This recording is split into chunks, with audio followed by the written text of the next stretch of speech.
Lisa Howell here from the Ballet Blog, and today we're going to go through some tips to create the perfect tendu.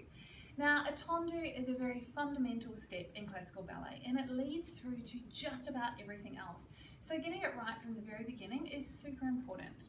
Unfortunately, even though we've been promoting this for a long time, we still have hundreds of students coming into clinic with injuries related to not doing this well. And especially when I go overseas and run workshops, I notice that this is an issue all around the world. So I want to go through some elements of the tendu that I really want you to think about when you're working in class. So we're going to go through three main things today. The first is really articulating the foot and not scrunching over on the toes. The second is our standing leg turnout control. And the third is being able to close the foot without bending the knee of the working leg. So we're going to go through each of those in a little bit of detail. So the first one is not clawing the toes when we do our tendu. So if Sarah takes her foot and does a tendu to second, now she really peels through the foot, beautifully articulating the toes and then close back in, working through the foot. Now unfortunately a lot of students don't do this. Can you do one and kind of scrunch the toes at the end? Good. And then some people even push over onto the earth. This is really not helpful and not healthy for those toes. Come back off that and close. Now, a lot of people know that they shouldn't claw, but they don't really know why. So I wanted to explain what's actually happening in the back of the ankle when we do that. If you hold your hand up and feel around your forearm and then make a claw hand like this, you should be able to feel the muscles in your forearm activating to claw those fingers. The muscles belly sits up in your forearm and the tendons sit down into your fingers. The same thing happens in your foot. The muscle belly of your flexor digitorum longus sits up deep in the back of the calf. The tendon passes down on the inside of the ankle and along through to the toes. So if you're clawing your toes, you're actually using a muscle deep up in the back of the calf.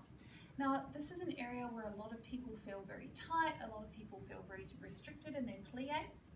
And if you're doing this over time, it can also contribute to irritation of the tendon behind the back of the ankle here, which again is a very, very frequent area where people experience pain. Now, if you hold your hand up, keep the wrist really nice and straight and just fold your fingers in an L shape. Try and really keep these fingers straight rather than curving. What you should feel after you do a couple is the muscles in the palm working. Now these muscles are called your lumbricals, tiny little baby inside muscles that help fold your fingers at these knuckles. This is the same muscle group that if we go into parallel and we're doing our doming, so taking that foot forward, just a very slight little doming action, we're feeling like we're lifting the ball of the foot just off the floor and then release, and again, lifting just off the floor. And I like to have a bit of a feel good that's feeling nice and relaxed around the back of the calf so that we know we're really using those deep little inside foot muscles. So going back into first, have a think of using those muscles with your left foot, with your tendu, pushing out, really peeling through the demi point and really using those deep muscles underneath the ball of the foot to perfectly execute the tendu and then come back in and close. Beautiful.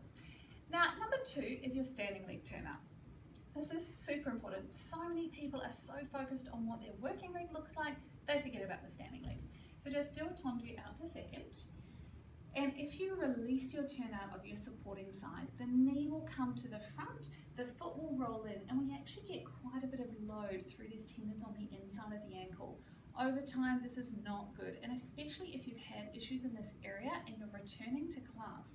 Really important to find your turnout control from those deep rotators right up at the top, have the legs spiraling out, having the foot beautifully placed, and you can see Sarah's very good at keeping relaxed in the tendons at the front of the ankle.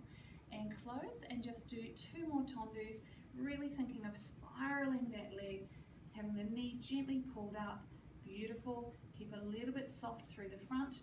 Occasional flicking through here is okay, but constant gripping, not so good. Good, and close. Beautiful. And the third one is being able to close that leg nice and straight. And this is especially hard when you're closing in fifth. So if Sarah does a tendu to second and then closes in the front, but with her weight on her heel.